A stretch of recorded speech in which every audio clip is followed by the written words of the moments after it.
All right, y'all. Half Step on Marcus J is live. We are in the building and we have a fabulous show. We say that every week, but this time we really have probably the biggest show we've had in a very, very long time. And I'm very happy and excited to get into it. Just to kind of give you a prelude, last week we aired an interview with a young author by the name of Joshua T. Jones. He's 10 years old and he published his first book. And we were so excited to bring that to you last week. We're going to bring it again. So those folks who missed it, you can hear it tonight. And the highlight of the show tonight is a very, very special interview that we will have with an Emmy Award winner. You heard him here on the show before, Brother Dawood Anyabwile and his brother Guy Sims. They are the co-creators of the comic Brother Man Dictator of Discipline. We're going to have that here. And, of course, we got the regular host of characters here on Ain't No Half Step with Marcus J. We're ready to bring it to you. The show is right now.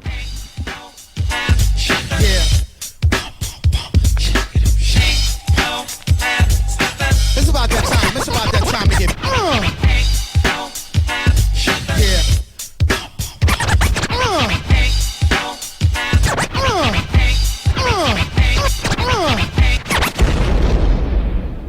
Button your lip. Open your ears. Strap on your thinking cap. Socially conscious talk that's entertaining with a dash of humor and the top sports stories of the week. It's time for Ain't No Half Steppin' with Marcus J. Sellers has Jordan. Jordan with 2 seconds to go. Puts it up and scores at the buzzer. Michael Jordan has won it for Chicago. Manning lobs it. Burris alone. Touchdown, New York. Down goes Frazier. Down goes Frazier. Down goes Frazier. He hits one deep to right center. That ball is out of here. The Yankees win the pennant.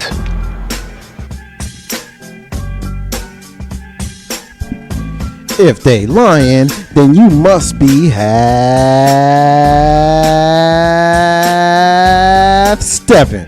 Half Step with Marcus J is live, and we are here in the building. Be down with us at 804-402-2893 to be down with the flagship show of Legacy Internet Radio, live from the den. We appreciate everybody. We had technical difficulties last week, so you got a special replay of our 2-year anniversary show, but we here live here tonight. It's 420, April 20th, I should say, and for everybody who knows what that is, we celebrating here tonight on Legacy Internet Radio because we're just happy to be here. And so, of course, as we do every single week, we introduce the crew, and y'all hear this brother at least on the third Monday, but usually more because he got an open invitation to come up in here anytime he want. Reason for that is he's my big brother, and y'all know him as Big Bro Joe. What up, bro? Hey, you. What's up, man? You doing all right, man? Hey, I was listening to the grooves that we had playing earlier. Yeah, 420. It's nice music. Yes, it was really nice music. I had 5 on it. That was like a gospel hymn for me back. It really was, and Mary Jane, is a friend of mine. It's a friend of yours too. Yeah. Man. I haven't seen. Mary Afro Jane. Man was my best friend.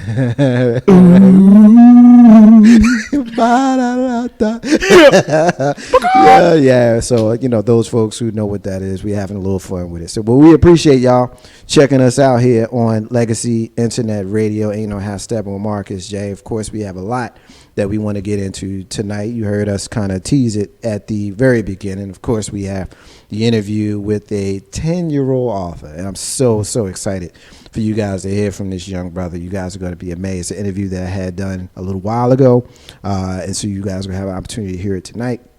And then, of course, the brothers who co-created Brother Man, Dictator of Discipline, Brother Dawood Anyabwile, who is an Emmy Award winner, and, of course, Brother Guy Sims, his brother. You'll hear from them later on here in the show, so we're looking forward to bringing those guys to you. But between now and then, you got Big Bro Joe and yours truly, and there's a lot to get into here, bro. And, one thing that we don't do here is half-step. And nope. I feel as though a lot of people have been half-stepping when it comes to some of these discussions that I've been hearing around the police-involved violence with regards to what's going on in our communities. And so what I want to do is I want to have a discussion about it. There's a couple of things that I want to get to, and we didn't get a chance to get to a lot of this last week. And so we're going to kind of talk a little bit about it now. First thing I want to ask you about, Joe, did you hear about the shooting in South Carolina for the guy who was pulled over for a broken taillight? He got out of the car. He begins to run. In the process of him running, there is video of him having a altercation or discussion, rather, with an officer. He turns and runs again, and the officer stands there and he shoots him in the back. Did you see, or are you versed in that story? I did see that on the news, and I've watched the video clips over and over, and I've had numerous discussions with some of my law enforcement buddies and some people just straight off the streets who have some views on the nonsense and foolishness that we are still allowing, or that is still being allowed to go down. Ooh-wee. When we say nonsense that's allowed to go on, let's talk about that. And we're going to get into the discussion. There's video, and now there's also been new audio with regards to the officer in the aftermath. Now, the officer is officer by the name, former officer now, Michael Slager. He's actually been charged, I believe, with murder. Actually been charged with murder in the death of 50-year-old Walter Scott. In the recordings where you can hear him and what is more than likely a superior officer or definitely another officer, he's told that when they get here, so I'm assuming that's internal affairs or whoever's investigating. Right. They're telling him he's being told it's going to be quick and tell you you're going to be off for a couple of days. They'll come back to interview you. They're not going to ask you any type of questions right now. They're going to take your weapon. Probably be a good idea for you to jot down your thoughts of whatever happened once the adrenaline stops pumping. To which Slager replies, "It's pumping," and then he laughs. And so I really don't even know how to start off this conversation, Joe. We know that you spent some time in law enforcement, and so we know that you're trained in such things. I generally like to defer to some folks who I trust, who has some experience in these things when they come up. The problem that I have with that is these things just seem to keep coming up. And there's two other stories that we are going to talk about in this instance. We're not going to spend a lot of time on this one because there's others that we want to get to. But we see the video where the dude runs away. Now, he is charged with murder, but what I want to talk about is the mindset where you can lie about the guy grabbing for your taser. He didn't grab for your taser. We got video of the whole thing, bro. Okay. Well, we don't have video of the whole thing. We got video of a straight situation where you see him reach, you see him turn, you see him run. You don't see the police officer give any chase. For me, that's in and of itself. You train to get on your horse. If you can't catch a 50-year-old man, really, and he won't run in that fast. I'm not laughing because I'm baffled by the fact that he turns, he runs away, he shoots him in the back 8 times. Eight. Not once, not twice. 8 times. And his brother made a statement that even the news anchor, when he was being interviewed, he said it was on what's the one with Al Sharpton? MSNBC. Yeah, with Al Sharpton, the one he has. Politics Nation. Politics Nation, and he kind of, said that was overkill. I'm like, yeah. How about not kill? Yeah, how about not kill? He said he reached for his taser. How about, okay, he reached for it, he didn't get it, used the taser, non-lethal force. The man didn't have anything in his hands. He turned and he ran away. Now, as a trained officer, militarily as well as, for civilians, as many of us civilians know, that you guys are trained to kill, basically. You're trained to stop the threat. Stop the threat. Okay, that's the phrase they use. And to shoot at center mass. High center mass, yes. High center mass, which translation, that's above the stomach, right around the chest area. Yeah. You take a shot there, it's a good bet you're not coming back for it. Only problem that I have with that is when that high center mass is moving away from you, there is no stop the threat. And so I'm not going to put you or anybody else on the spot with regards to what Michael Slager was thinking. But when you look at this story, and then you look at the story that came out over the weekend with what went on in Baltimore, which I'll set up in a minute for those folks who don't know. And if you do know, great. If you don't know, Google it, because we're going to come to it. And I want you guys to be able to talk to us about this and call us at 804-402-2893 if you want to be a part of it. But then you also have the situation that happened in Tulsa, Oklahoma, which was about a week ago, a little over a week ago. Now, here's the deal with Tulsa.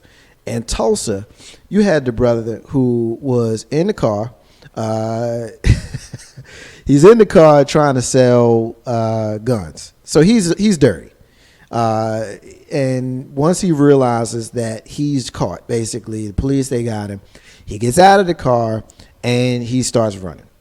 And the police officer catches him, and you can see the whole situation on the body cam of the officer who is pursuing him. Now, like Joe said in the previous case, I mean, I don't know about you, but this dude didn't get very far before he got tackled. But that's me wanting to clown. This is not a funny thing to talk about. This is real stuff. But basically, he gets down, and he's being told, chill out, stay still. And then there's an officer who yells for another officer to pull out his taser. Reserve Deputy Robert Bates. And then he doesn't pull out his taser. He pulls out his gun and he shoots the guy. And he immediately apologizes for shooting the guy. And the dying man basically is saying, hey, Bates, I believe is his name. He's saying, you shot me. I don't have my breath. I need my breath. And another officer says, F your breath. F your breath. Now, I want to know, where in your spirit can you justify seeing a man who shot center mass, anywhere center mass, in the gut, in the chest, in the back, whatever, and he's telling you, I can't breathe, I need my breath, and your response to that is F your breath as you knee him in the back of the head? What kind of threat is he doing? What kind of threat is he at that point? What kind of threat was he even before the tase? Because we saw the video. He was struggling, but he wasn't no threat with 4 cops around him. Really? Help me understand. Again, I'm not putting you on the spot. I want to have a discussion about it. Right. And so we end up finding out, Joe, that the officer, or should I say reserve deputy, was a 73-year-old man who was an officer for 1 year in 1964, but he got on the police force now by virtue of him being a benefactor of said police department. He gave police cars, he gave equipment, he gave money. He basically bought his position on the police force. Right. And when I say some of the things that I say, and others like me say some of the things that I say, and I've heard you say some stuff too, we are told that all police aren't bad and that we shouldn't say the things that we're saying. The police have a tough job. I got you on that. But these cases, man, the judgment that we're seeing here, help me understand. It's nothing we can even sit here and say to justify. First of all, a 73, and I have nothing against senior citizens. Let me put it to you like that. I have nothing against senior citizens. 73-year-old, and I can't remember his actual job. Was he an insurance salesman? He was an insurance salesman. Yeah, he's an insurance salesman. Yeah. Okay. 73-year-old insurance salesman who's an auxiliary deputy on a high profile stakeout or sting operation. Number one, he's as backup. He is carrying a 357 long, which, if anyone knows anything about weapons, 357 comes in snub nose, comes in short barrels, 6.5 inch. He was carrying a 357. I think, if I'm not mistaken, it's an 8.5 inch barrel. That's a pretty big gun. It does not feel, look, or have any size of the weight of a taser. Say this again. It does not feel, look, or have the weight of a taser. And then the dude says, oops, oh no, I shot him. Really? Seriously. I mean, I think that not only should the police department be charged with, that's just reckless endangerment by putting a 73-year-old who can't react to the. I mean, it takes sharp-minded individuals to be police officers anyhow. And like I said, senior citizen, your capacity for thinking quickly diminishes as you get older. He is 73 years old. You know, he almost did his, 3 score? You don't get but 2 more years, bruh. 2. And it just is crazy to me. It's really crazy. I mean, I don't say this with any disrespect, but we all know someone that is in their 70s.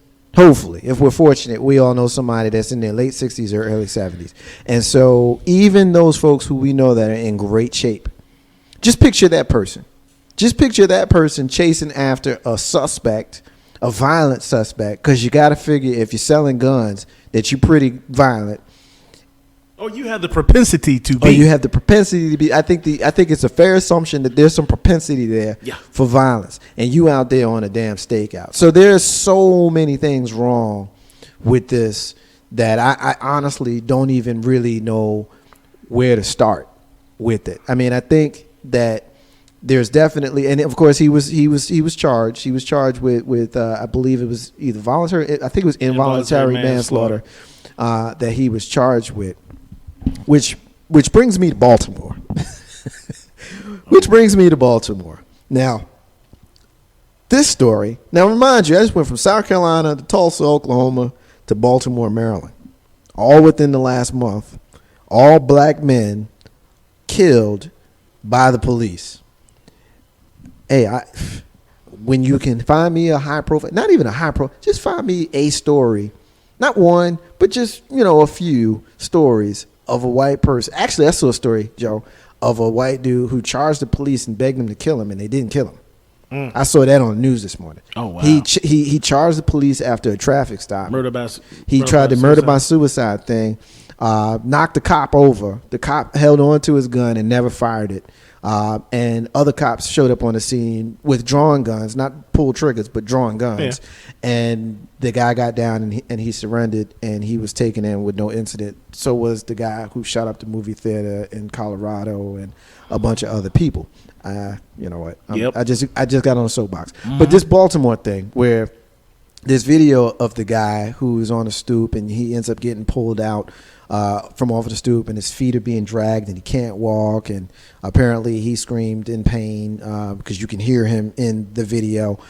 Who knows what happened before? Who knows what happened before the police actually got there? But clearly this guy was beaten to the point where they said that his spine was 80% severed and his voice box was crushed.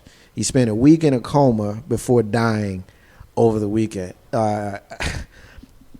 Another story. I mean, I don't even really know what to say. I don't want to feel as though my life is in jeopardy every time someone that I pay as a taxpayer their salary.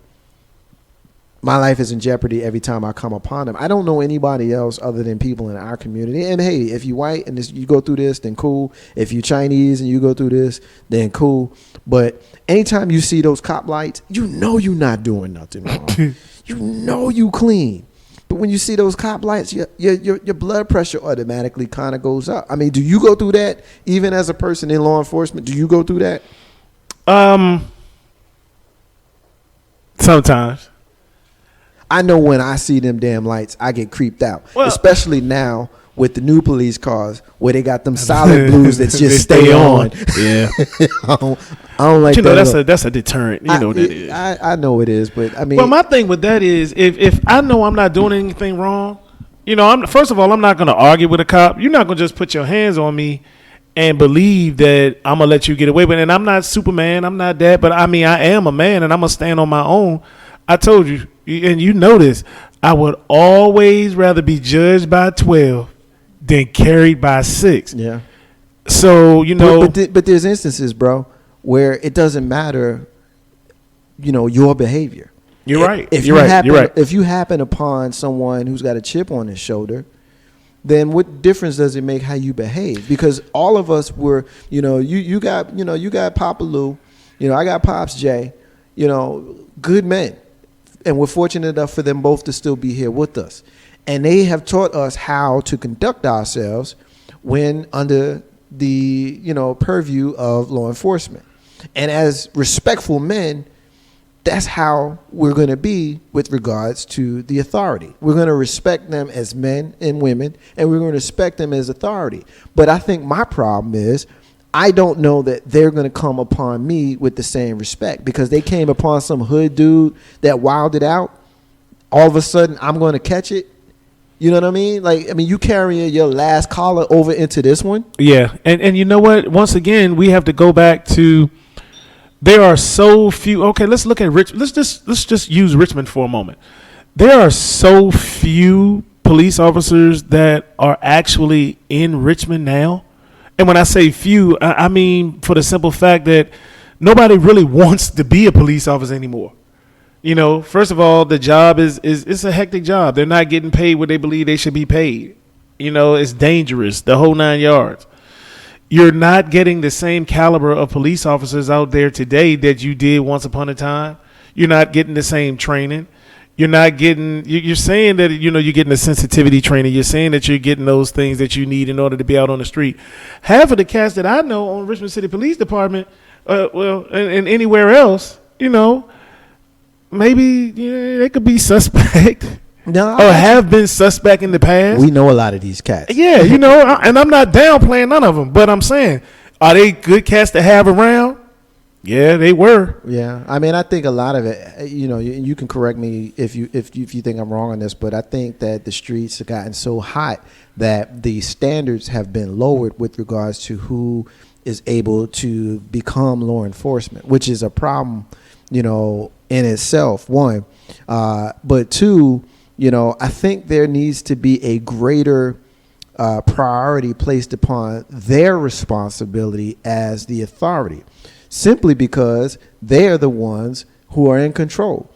Just like with the let's use a parent and child for example. If a child, let's use Adrian Peterson for example. His kid, let's just assume that his kid wilded out and acted crazy. Is he not wrong for beating that kid to the point where he had lacerations on the testicles? Absolutely, he's wrong. He's the parent. He should know better than to go as far as he went. I understand that you were angry, but being angry doesn't allow you to go as far as you went. Okay? Go ahead. I'm with you. Go ahead. It's a give and take. So. Yeah. And I agree with that. Hold up. I agree with that wholeheartedly. Now, and with that, how things happen sometimes when you get to jumping around and you don't want to get a whooping, and you start to running and you start to jumping around, and then parents who can't control their children or who haven't controlled their children from the beginning don't want to stop, because then they get mad. You can't put yourself in a situation. That's like anybody. If you're mad, you should never discipline a child to begin with. If you're mad, because you don't have your right faculties. If you're mad, if you're a law enforcement officer and you run into a situation where you might need backup, guess what? Call for the backup, wait on the situation if you can, and diffuse it that way. Don't let somebody sit there who talk junk to you get mad because I talk junk. What? It's my mouth. It's freedom of speech. I can say what I want to say. What? You pissed off because I said something to you, cop? Yeah. No, and a lot of brothers. That's exactly how I feel about it. But I'm smart enough to know not to go there. But that's how I feel too. For real. Yeah. Like, I'm a grown ass man just like you do. Yeah. Just like you are. Yeah. And in a lot of cases, everything is well, I won't go there. I was going to go someplace disrespectful. But all things considered, I'm a man just like you are. Oh, yeah, I'm a man. I'm a man just like you are. And I've had situations where police have tried to test my manhood. I've also had situations where I had very professional cops. Most of my experiences have been with very professional cops. And so I would go out on a limb and say that most police officers are upstanding professional people who just want to go home to their families. But then you have those ones who really can't become police officers at first, who circumvent the way that they get on and become dog catchers, and then after they become dog catchers, they get a gun and they get to walk around. Or they become insurance agents for 50 years, Right, until they come right. back at 73. I was just going back to just look at the way things are done. You know, you can go and you get a psychological evaluation. If you don't pass that evaluation, okay, you might become a meter maid. Right. Or you might become a dog catcher. Yeah. Or I'm sorry, animal control officer. Yeah, dog catcher. Yeah, dog catcher. Well, let me present this to you, because I've had some of my pro police officer friends, and I've debated this with them. You know, you can't put all police officers in the same category, which I try not to do, but I mean, I've gotten to the point where, you know, I just don't really trust them. But you'll get people who will tell you, you know, they're only out there policing people and reacting to people who need to be policed and reacted to.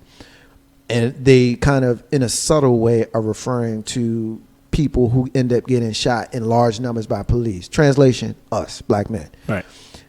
I could show you Marcus J. I could show you Big Bro Joe. I could show you Mr. LP Steven Sykes, Dirk Diggler. I could show you, you know, Reeves. I could show you DJ Swerve. I could show you Jay Grizzy. I could show you Aaron Turner. All of these men, black and white, who are part of Legacy Internet Radio and beyond, who are upstanding men, who are basically one traffic stop away from being Walter Scott. Yeah. You know what I mean? And so that's what scares me. And it's like, just because you see the young cat that's wilding out and pants sagging and, you know, doing something crazy, doesn't mean that every single brother is like that. But if that's what you think, Mr. or Miss Pro Police, then why do you expect for me not to view the police the same way? I just, you know, that's the thing that really upsets me. On a side note, as we move on from this, because we got so much to do tonight, we're condensing the segment. I did see an article in Missouri.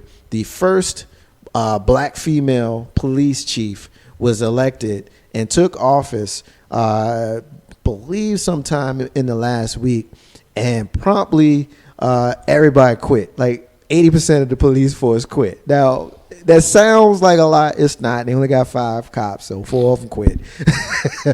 But the city attorney, the water supervisor, and 4 of their 5 cops quit because this woman became the police chief, a black woman. Now, again, we laugh about that, or I kind of laughed about that, but doesn't that kind of speak to a mentality of how black folk are viewed in certain parts of the country? This is in Missouri.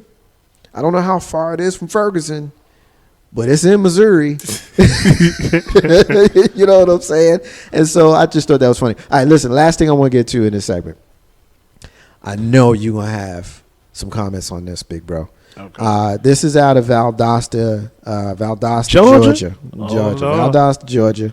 And I'm going to read this article, most of it. Not as an entirety, but I'm going to read most of it because I want this to be concise. And I don't have it off the dome like I have some of the other stories. But this is about a U.S. Air Force veteran. And they threw in that she's a former Playboy model. I don't know why they threw that in there, but I think probably because they just want people to read their article. A little sensationalism. Yeah, a little bit.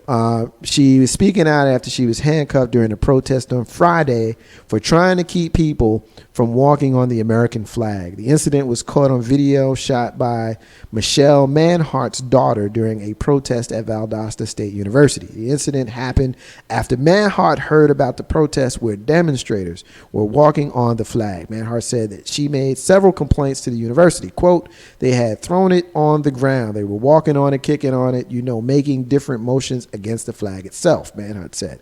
When the protest did not stop, she took matters into her own hands. She said she saw the flag, picked it up, and walked away. That's when things got a little bit crazy. The demonstrators and the police, with her, the demonstrators and the police. She got upset when the police gave the flag back to the demonstrators. I got a little unprofessional and called him a not very nice name because I was extremely upset that he told me one thing and did something completely different. This is what she said. She was taken into custody and not charged. The university, of course, banned her from campus activities. Quote, if I had to do it again, I would. Our men and women who don't get to come home are wrapped in that. She said that, referring to the flag. It's draped over their caskets during their funerals. Same with our police officers, our firefighters. Our American flag is our American symbol. Big Bro Joe, thoughts on that story? Well, I'm gonna go two places with this. First of all, I applaud her as a soldier who fought, who have seen those brothers and sisters in arms draped in those flags when they came back home. It's disrespectful to the utmost point. Now, I'm gonna catch some flack from some of my fellow soldiers on this one. But we also live in a country that we did fight for us to be able to have certain freedoms and peaceful demonstrations. Now, if in peaceful demonstrations you don't like the way that it was being done, you could always leave, or you could do what she did and exert her right to protest the protest. I don't have a problem with that whatsoever. What I think that the police at that time were probably trying to diffuse the situation, because if she was the only one there, they didn't want it to turn into a mob and let something happen to her. She probably would have kicked somebody's ass out there for it to begin with, because you can see they didn't go back and try to get the flag. The police did. Yeah. You know? So do I feel that it was wrong to tread on the flag? Yes. I mean, if you don't want to be here, if you don't like the freedoms that you are afforded that's based on and behind what that flag symbolizes, take your monkey ass to Russia. Go somewhere else. But you know what? You don't have to, because you have a freedom to be able to say and do in a bound of reason what you want to do. And that's the epicenter of what we have as Americans and United States citizens. No, I 100% agree with you. I wish, honestly, that we had more dissension between us here tonight, simply because, you know, tonight we're agreeing with each other. I mean, because when I look at this situation, I'm one where I'm not a soldier, I'm not a veteran, I'm not in law enforcement, I'm a civilian who I'm just not one for, you know, like I never got what's the big deal with regards to the flag. You know what I mean? I mean, I live in a state now where there's another flag that they fly so freely that, you know, I couldn't care less about. And that's a Confederate flag. Now, we know right. that that's not, you know, the current flag that flies across the United States as the symbol that represents us, but it used to be. You know what I'm saying? And so I'm not going to put the American flag today on par with that flag, but that's just kind of where I'm coming from. I don't really trip off of a flag, personally. And so I understand where those protesters were coming from, but I also understand how someone would be so outraged by the visual of that they would want to go there. Now, I'm also the same person. I'm going to catch some flack for this, but I understand that those freedoms that are allowed to us as citizens by virtue of the symbolism of that flag, you know, gives people like the Ku Klux Klan and the Westboro Baptist Church the right to do the things that they do. And some of the more militant, organizations that are, shall we say, not fair to others other than those two, they have every single right based upon how this country is set up to be the way they are. Yes, KKK has the right to burn a cross as long as they do it on their own property. Burn on their own yard. Yeah, they burn on their own property, and they don't, violate, anybody else's property. And if they want to have a symbol of a doll hanging in a tree, as long as it's on their property, that's crazy. That's crazy. And I see your face. But our freedoms in this country, if we're going to be consistent, as outrageous as that sound, and I said that because I knew it would be outrageous. If we are going to be consistent, then they got the right to do that. As long as they are not harming people and destroying property, they do what they want. Yeah, I totally agree. Your mindset. And that includes a flag. And that's what I said. Right. I haven't, now, like I said, for me personally, I have an issue with you stepping on that flag. Because, like I said, when I stood there and raised my right hand and took an oath to protect the idiots who were stomping on the flag, Yeah.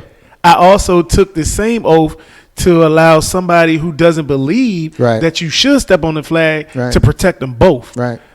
Everybody want to think that's an oxymoron? No, it's not. No, I don't think It's so. based on the freedoms we are afforded. If we want to go to, what is it, South Korea, North Korea, who has no, you do something, you liable to get shot. Yeah. Yeah. Go You to know. Pakistan, you steal something to cut your hand off. Hey, but I'm not mad at that. Yeah.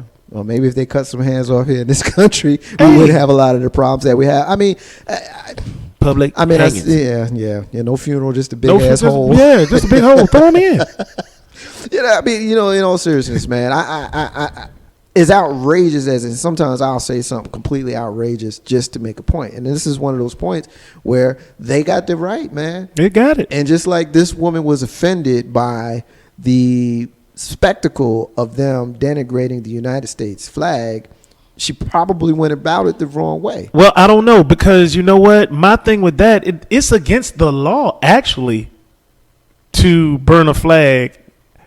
I don't know if they burned it or not, but it's Depends- against the law. Is that a federal law? Or is that a state law? Because I I have have to heard. check. I think it's a fed law. I have heard that. I have heard that it is against the law. I don't know if it's federal or if it's state law. Depending in Georgia, my guess is if it was in Georgia, so it's probably against the state law down there. We can look that up.